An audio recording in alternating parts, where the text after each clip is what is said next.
Hi, this is the fifth in the series of instrument flying videos I'm making for PPLIR Europe. They're aimed primarily at European IFR GA pilots, but a fair deal of the stuff here is applicable to non-European and VFR pilots. In this video, I'm going to focus on RNAV, RMP, and PBN as they apply to the GA pilot. I know that I've started by using three very confusable terms caused by a gradual development history during which rules and regulations have struggled to keep up with technology in different administrations. Particularly FAA and EASA have struggled to agree and keep pace with one another. But I'll try to cast some light on the bits you need to know and reassure you about the bits you don't. PPLIR Europe produced a book on the subject, the PBN Manual, of which I'm one of the authors, and is available from the PPLIR Europe website. So I, of course, recommend it, but I'll try to cover the highlights. The first half of this video is going to be about theory and definition. I'm really sorry about that, and I've thought about it long and hard, but I really think you need some of the basic theory or you won't understand some of what you see when it comes to the practical stuff. So let's start with some definitions. Boring, I know, but in a world dominated by acronyms, we need to be on the same page. Let's start with RNAV, or area navigation. This is simply a way of navigating a route without having to go from terrestrial radio beacon to terrestrial radio beacon. The early examples were inertial navigation, whereby the aircraft knows where it is by dint of remembering all the accelerations the aircraft has been subject to, and VOR DME shifters, whereby you can navigate to a position directly based on its and your radial and distance from a VOR. Later examples include DME-DME, which can fix your position providing there are no errors in the system, and DME-DME-DME, which is similar but more failure resilient, and DME-DME-IRU, which uses inertial navigation corrected by DME-DME. But the only RNAV system that most of us in the Cessna 172 to Navajo range that I've been discussing in all these videos will ever see will be satellite-based. So, what satellite-based systems are there? Well, the best known is the US government's GPS system, and for years that was the only game in town. However, there are now quite a few satellite constellations out there. The Russian GLONASS, the European Galileo, Chinese Beidou, as well as localized Japanese and Indian systems. These systems are collectively known as Global Navigation Satellite Systems, or GNSS for short. So GPS is just one example of a GNSS system. To refer to them all as GPS is rather like vacuum cleaners all being dubbed Hoovers. We probably all know that approaches using satellite systems were initially called GPS approaches. Then, as it became clear that other satellite systems could be used, GNSS approaches.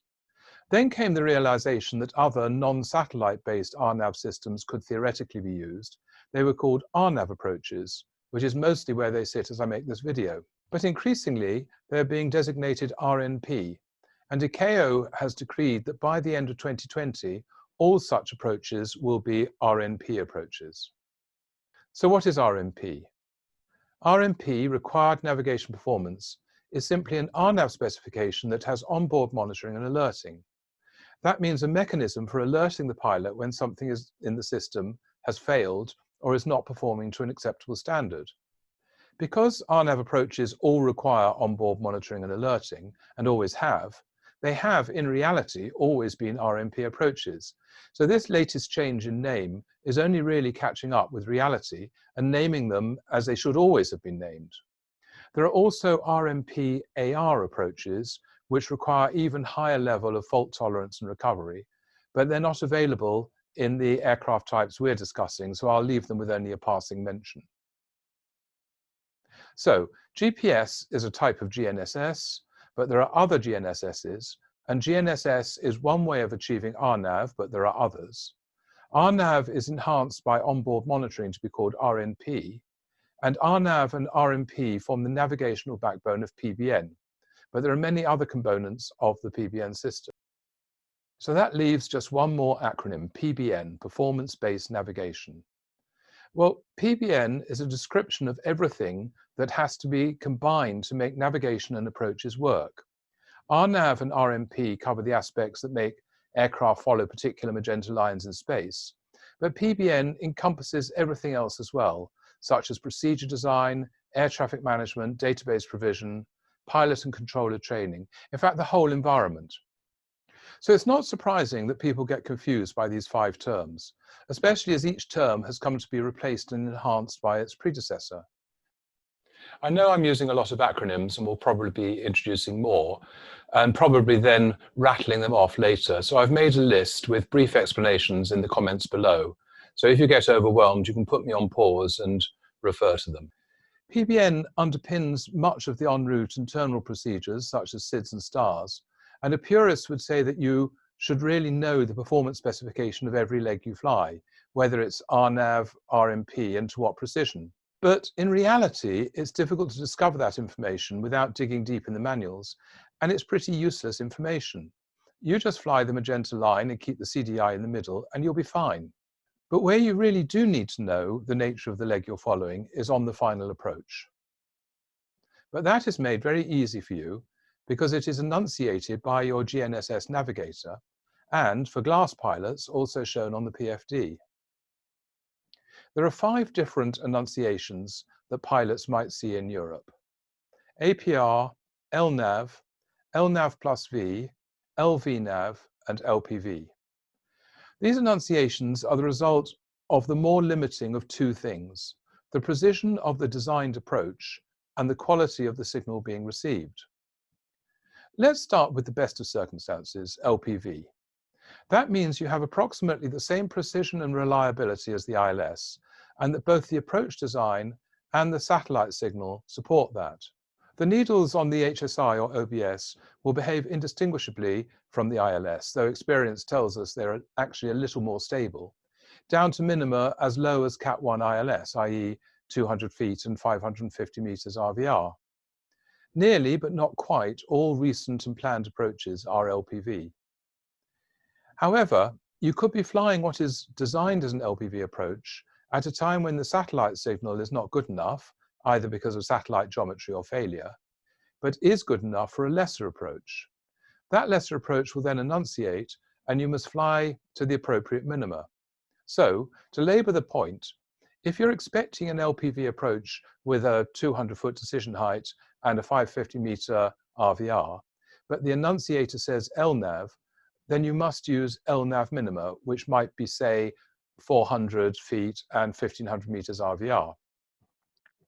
There is another rule in Europe which says that you can only accept that change when you're higher than 1,000 feet above the airport.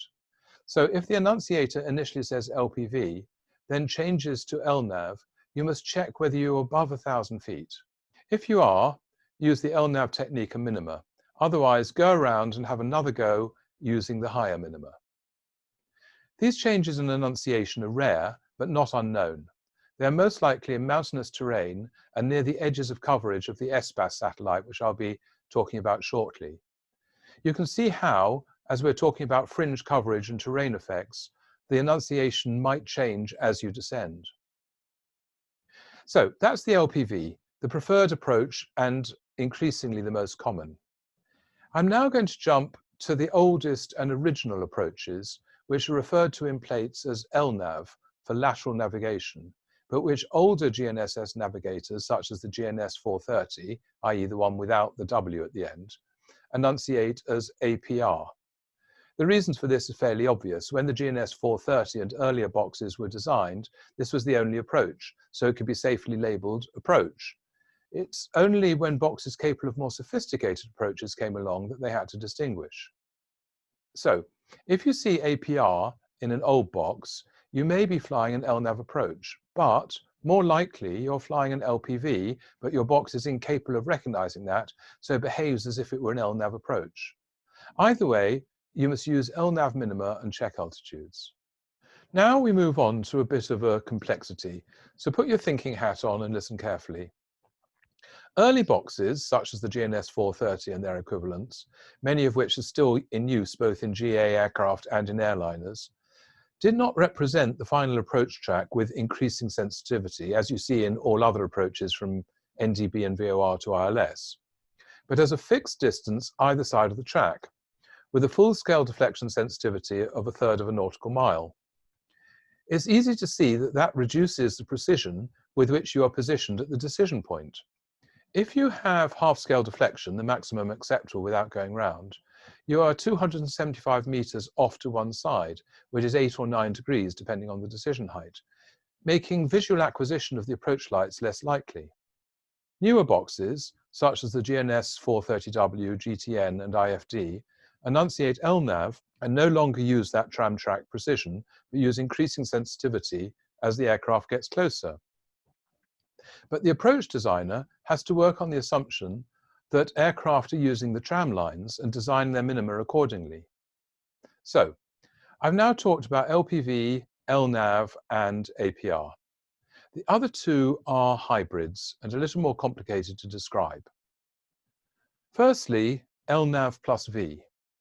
Almost any LNAV approach you fly on a newer navigator from the GNS 430W onwards will actually enunciate LNAV plus V, and a glide path will be shown.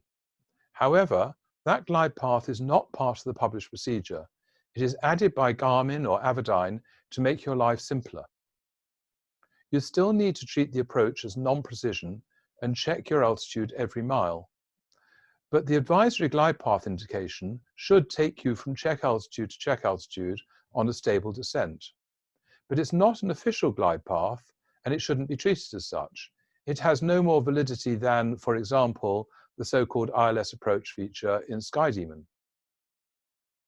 It also creates something of a dilemma when the temperature is significantly different from ISA, because although the plus V glide path still traces the same line in space regardless of temperature, the altimeter is affected by temperature and will show you lower than you actually are in hot weather and higher than reality in cold weather.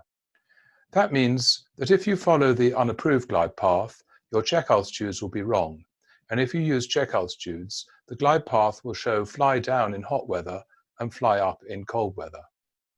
So, do you trust the uncertified but more correct glide path, or do you follow the certified but inaccurate altimeter? A type of dilemma that's been with us a long time in aviation, at its most salient when choosing between approved ADF and the unapproved magenta line on an NDB approach. My advice is to follow the electronic glide path in real life, but the check altitudes on test. Finally, the LNAV-VNAV approach, enunciated as LVNAV on your display. As far as pure GNSS users are concerned, this is a sort of historical anomaly based on how airliners fly. They mostly have a vertical guidance system called baro-VNAV, which presents a glide path derived from barometry. Based on the QNH and temperature, it knows the expected pressure at any point on the final approach path and can indicate deviation from that expected pressure through the normal glide path indicator. When LNAV approaches were first in use in the 1990s, giving only lateral guidance, baro-VNAV was added to provide vertical guidance. But most light aircraft do not have baro-VNAV. The only light piston aircraft I've flown that has it is some later models of Cirrus. So, to allow GNSS users to fly LNAV baro-VNAV approaches, the LNAV-VNAV approach was developed. This uses vertical guidance purely from the GNSS to produce a glide path without baro-VNAV. In terms of design, although all GNSS users get lateral guidance with increasing sensitivity, airliners using baro-VNAV may still be getting tramline sensitivity. So the minima, again, are higher than for the LPV, even though the actual performance of the GNSS box is just about the same. I know it's complicated, but you really ought to know.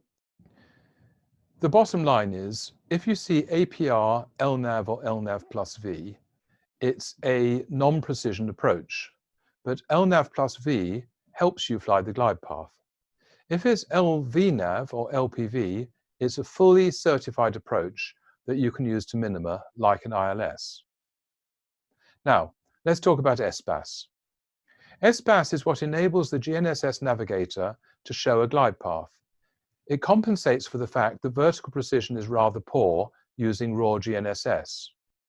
It's available in GNS 430W and 530W, G175, GTN, IFD, and in some later G1000s. It's what distinguishes the GNS 430W from the GNS 430. The GNS 430 does not have this feature. There's more naming confusion here because different parts of the world have different SBAS systems, and some have none. In the USA, SBAS is called WAS. WAS is why there is a W on the end of GNS 430W, and that confuses many people into thinking that there's a WAS in Europe. But European SBAS is called EGNOS. I'll describe in a moment exactly how SBAS works, but the important thing to know is that while each GNSS constellation has between 20 and 30 satellites covering the whole world, each SBAS system, such as WAS and EGNOS, only has one active geostationary satellite operational with a spare backup in case of technical problems. A geostationary satellite can only sit above the equator. That in turn means that SBAS is more difficult to deliver to the Arctic. EGNOS coverage seems to vary considerably on a daily basis. I'm not sure why, but I'm sure someone will tell me in the comments.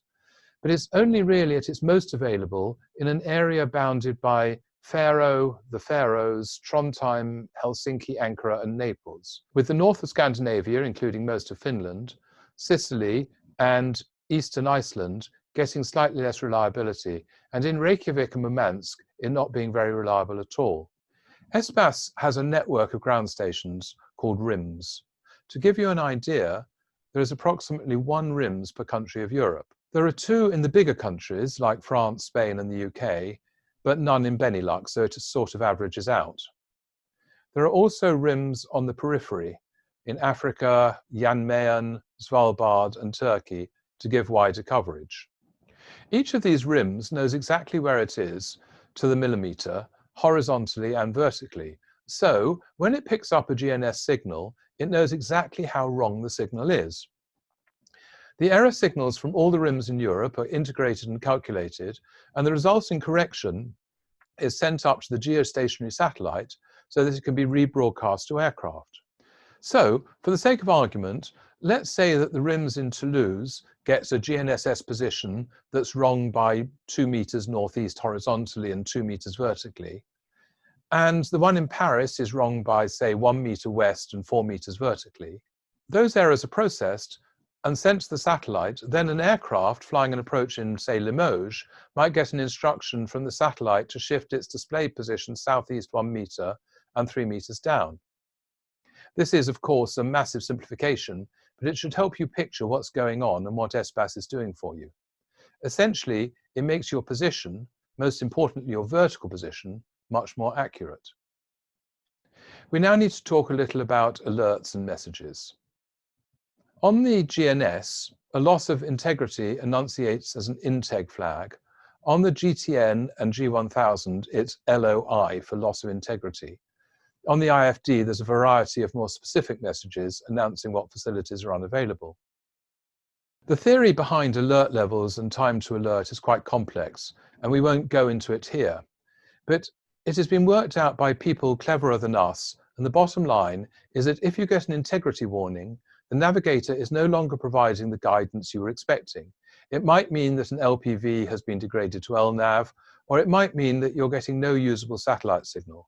But any which way, it cannot be ignored, and it may mean that you have to revert to legacy navigation such as ILS, ATC radar, or VORDME. The other thing that must not be ignored is the message annunciator. When you press on the message button, you might see something that's vital, but it's not all that obvious on the GNS, and even less so on the GTN. The redeeming feature is that the GTN and IFD will throw up important messages on the screen. But nonetheless, the message button should be in your scan and you should not ignore it. One bit of theory I'm not going to talk much about, though it's important to regulators and designers, is the different RNAV and RMP specifications like RNAV5 and RMP1. They play little part in how you fly, and you can read about them in the PBN manual. The bottom line is that you should keep the CDI in the middle, and it's more sensitive the closer you get to the threshold. The sensitivity doubles when you're closer than 30 nautical miles to the destination, and then increases on final approach. That's about it, really. Is that enough theory? Sorry about having to do that, but it's all stuff that you do need to know if you're going to use the equipment safely, especially when stuff starts to go wrong. Let's now get a bit practical and go through a fully PBN flight with a SID, an en route segment, a STAR, and an RMP approach. Firstly, a fundamental concept which is blindingly obvious, but which underlies quite a lot of issues people have with navigators. The FPL, or flight plan, is a sequence of waypoints, and the navigator will always step through that sequence from top to bottom, regardless of the stupidity of doing so, unless it's suspended, which happens in holds at the missed approach point, or if the next requirement cannot be computed. But the main point is that the sequence in the flight plan is what it will fly, even if that results in a bizarre trombone. Another point that people sometimes miss is that an approach is nothing more than a series of flight plan legs, each with their own characteristics and precision. The intermediate and final segments are coded to the level of precision required by the approach, so LNAV or LPV, and the final segment also supports a glide path, but they're still just legs. The missed approach procedure is also just a series of legs, the first of which is very often a climb to altitude leg, which means that it doesn't terminate at a waypoint and sequence to the next, but when the aircraft reaches the designated altitude. However, there's a special case when the aircraft reaches the missed approach point, regardless of whether it lands or has gone around, where sequencing is suspended. The navigator will simply point you straight ahead forever, or until you press the unsuspend button to continue sequencing. I'll be talking a bit more about this in a minute. Holds also place you in suspend mode. Before you can use your GNSS navigator for flight in PBN airspace, you must check that the navigation database is current. This appears on the opening page when you start up. Do not just skip over it, but check it every time. The database is updated every 28 days on the AIRAC cycle, so you must update your GNSS before the next flight after the AIRAC day. You are permitted to fly with a database that's up to 28 days out of date, but only if you check every element of it you intend to use against up-to-date reference material, so it's not really practical. Also, if you're intending to use an approach on an old pre-SBAS unit, such as the GNS 430, you must check that adequate satellite coverage is predicted for the approach at the time by using RAME, either online or on the box. Let's start with how you get the routing into the GNSS system. You can just do it manually, which on newer navigators like the GTN and IFD isn't too painful, as you can put in airways and it inserts all the waypoints on the way. But on older boxes, such as the GNS and G1000, it's a real pain. The pain really comes home to you when you have spent 10 or more minutes putting in tens of waypoints, then shortly after departure, you're either vectored or given a direct to the 15th waypoint on the list. A convenient way to get the route into the GTN without any external equipment is to write it directly from your planning application, such as AutoRouter, onto an SD card. It needs to be in a directory called FPL, directly off the route of the card. Then you can take that to the aircraft and copy it into the catalogue. A third way is to have the route on your tablet, either because it's been generated there by, for example, ForeFlight, or because you've copied it into, say, Garmin Pilot from AutoRouter, and then to write it directly into the GNSS by Wi-Fi or Bluetooth. This is handled natively by the IFD, but Garmin boxes need an extra interface called FlightStream, which has to be behind the panel for the GNS, but cleverly is built into an SD card for the GTN. If you fly with ForeFlight or Garmin Pilot, you can then make changes to the route, either on the iPad or in the navigator, and it will cross-fill to the other. So your iPad is integrated into your panel. However you got the route into the navigator, be sure to, at the very least, zoom right out of the map and make sure that the route makes sense. I've had a route that went from Germany to France via the Marshall Islands in the Pacific because Garmin Pilot failed to differentiate between a two-letter NDB overlay waypoint in Belgium with one of the same name there. It was surprising to see that the plan said I was going to arrive with minus 14,000 litres of fuel, which did rather give the game away. But nonetheless, it's really important to check that the picture looks right. So, one way or another, we're now on the ramp with the planned route loaded, and at some point we get our actual clearance. The routing engine didn't know which runway would be in use when it created its route, so it's very common to have to change the SID. This is luckily very easily achieved in a few keystrokes or touches, but equally, it's important again to have a look at the map and check it still makes sense. Does it fly you 50 miles to the west, then bring you back 20 miles to the east?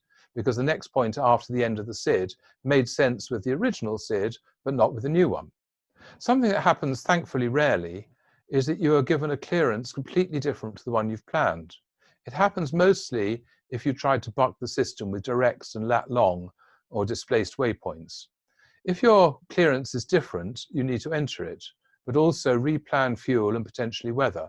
So it's a real pain when it happens, and a good argument for not trying to be too clever about the routing.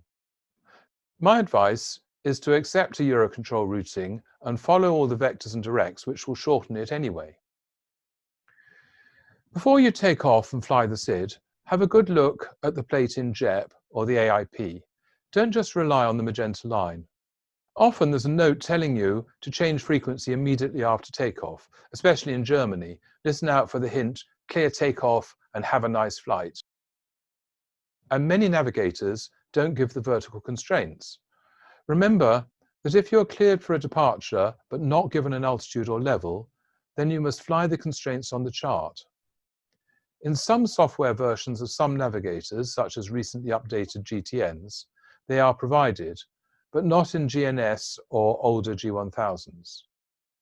There may also be climb gradient limitations, and pilots of multis need to think about whether their one engine in operative climb performance is adequate to meet them. There's no point in doing a beautifully executed IFATO and then, just when you're congratulating yourself, smacking into the side of a mountain.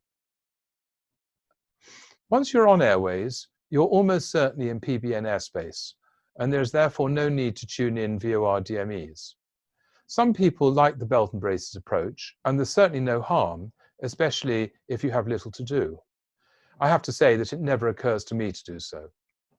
If your autopilot has GPSS or roll steering, those are two words for the same thing, then you can just leave it engaged and it will treat airways waypoints as flyby, which they invariably are. But if not, you may need to disengage nav mode and use the heading bug to fly by each waypoint.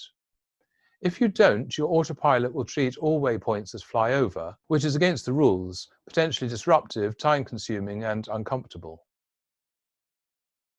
You'll almost certainly get directs from ATC. As soon as I hear my call sign, I hit FPL on the navigator. Did you know that if you touch the magenta waypoint on the GTM map, it takes you there?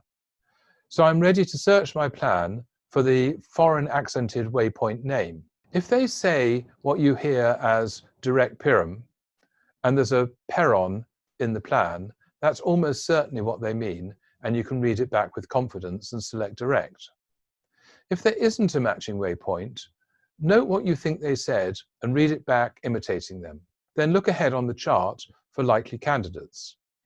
If you can't find it in, say, 10 seconds, then call back for a spelling. Don't be embarrassed, airline pilots do it all the time. Your GNSS equipment will almost certainly provide you a mechanism for determining top of descent. In older navigators, it needs to be set up by the pilot each time and only gives you your required rate of descent from your present position. In newer ones, a top of descent marker is added automatically, as well as an arc to show where you'll meet your target altitude. Use these tools to communicate with ATC. They're not used to non-pressurized aircraft and may not offer you a descent until you are much too close in, risking your passengers' eardrums. So, initiate your top of descent by about 2 minutes and ask for it, so that they get back to you in time for you to initiate descent just when you want to. Get the ATIS early, so you can anticipate what approach is in use. Your GNSS navigator will have both RNAV, RMP, and overlay approaches, and you should get used to setting up the overlays as a backup. Generally, across Europe as a whole, RNAV RMP approaches have higher minima than ILS. So if the cloud base is very low, it's obviously wiser to use the ILS. But if the cloud base is well above the RNAV minima, as it generally is, then it is lower workload to use that, as in most installations there are fewer buttons to press and less chance of missing something, most commonly the CDI switch. So I generally ask for the RNAV or RMP approach if I can. Use the cake slices on the chart to determine which initial approach fix you're going to use. The IAFs are referred to in Garmin navigators as transitions. The biggest gotcha in the GTN is that if you forget to choose an IAF or transition, it defaults to vectors. This is much better handled in the GNS, where you're prompted for the IAF. Remember when you load the procedure to check the waypoints, tracks and distances against the plate. This should be done on the approach page, because if you do it on the flight plan page, the distances will be slightly different because of flyby waypoints. When you're cleared for the approach, remember also to either activate the approach or route direct to the cleared initial approach fix. Activating the approach simply means take me direct to the IAF, which is also the meaning of cleared for the approach, so it's a good idea to associate the two in your mind. In newer navigators and software versions, you're given the altitude for each leg of the approach, but in older setups, you need to read them off the plate. But in either case, it's the plate that's definitive, not the database. And the database will not give you your minima. You must get them off the plate. If you have the technology to enter the decision altitude into your panel and get a call out, enter it as you brief the approach. This is easier on some panels, such as the Aspen, than on others, such as the G500 and G1000, but you should definitely do it. I've seen too many pilots getting fixated on the approach and missing the decision. When on the final approach, and definitely before descending at the final approach fix, check the enunciation. If it doesn't read the type of approach you were expecting, make sure you understand why. If you don't, execute a missed approach, go away and think about it. If you see a degraded approach, for example, LPV degraded to LNAV, make sure that you are above 1,000 feet, have the LNAV minima, check altitudes, and rate of descent to hand. The other things to check before you start the descent are the CDI selection is correct. If on an RMP approach, the line ahead is magenta. If on an ILS, it's identified either orally or automatically. The CDI is centered. The distance to run is correct. The altitude is correct. The to flag is showing. No other flags or messages are showing. Fly the final approach as I taught in the final approach video, regardless of whether it's an ILS, locator, RMP with or without vertical guidance. They're all flown the same. If you have an altitude window, enter the missed approach altitude into that early on the final approach, as soon as you no longer need the platform altitude. Keep the enunciator in your scan. If it changes to a lesser approach above the height of 1,000 feet, you may fly that approach, but below 1,000 feet, you must go around, and you can then choose to start again using the new minima. On an RMP approach, the missed approach point is normally at the threshold. That means that if you go around at 400 feet height, you are 1.33 miles from the missed approach point, maybe a minute's flight. Even from 200 feet, it could be 30 seconds. So do not expect to enter the missed approach procedure immediately. In any event, you must not start the missed approach before the missed approach point. There are places, such as Innsbruck, where doing so will take you into a mountainside. Almost all missed approach procedures have a straight ahead climb to an initial altitude. That's handled in newer navigators using what's called a fixed to altitude leg. But older boxes, such as the GNS 430, do not have that capability and may direct you into the first turn before you reach the altitude. This is potentially dangerous, and if you have such a unit, you must take responsibility for that straight ahead climb to altitude before following the missed approach procedure. So, if you go around, you must climb straight ahead to the missed approach point, when the navigator will go into suspend mode. On some navigators, such as the GTN, there is a big unmissable message on the screen. On others, such as the GNS, all that happens is that the rather tiny SUSP enunciator lights up, which is easily missed. So you need to be alert to pressing it. If you've been on an ILS, locator or VOR approach, you must also select GPS as the CDI mode. Finally, let's talk about holds. In real life, holds come before approaches. Whether they are there for air traffic sequencing, waiting for a weather improvement, or to sort out a technical problem, you generally fly the hold, then the approach. But when you enter a holding fix, as I said before, the waypoint sequencing is suspended. Thus, you would never continue the flight. For that reason, the hold is always placed at the end of the approach sequence, after the missed approach. If you need to fly the hold before the approach, you need to scroll down the flight plan to the very end, select the hold, and press direct.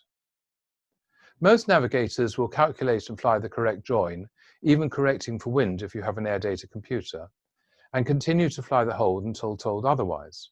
Not all holds are coded in the flight plan, including not only en route holds, but some that are just plain missing. I've no idea how the gnomes at Jeppesen Grotto choose to omit the holds they do, but if the one you want is missing, newer navigators have a mechanism to hold at a waypoint, where you enter the details of the hold and the navigator will automatically hold, again using the correct join. I've been going on far too long and will stop there. It's a big subject and no one can know and understand it all, least of all the regulators, sadly. But I've tried to extract what I think are the key points. All these points and much more are expanded in the PBN manual, freely available from the PPLIR Europe website. I hope you found it useful. See you in the next video.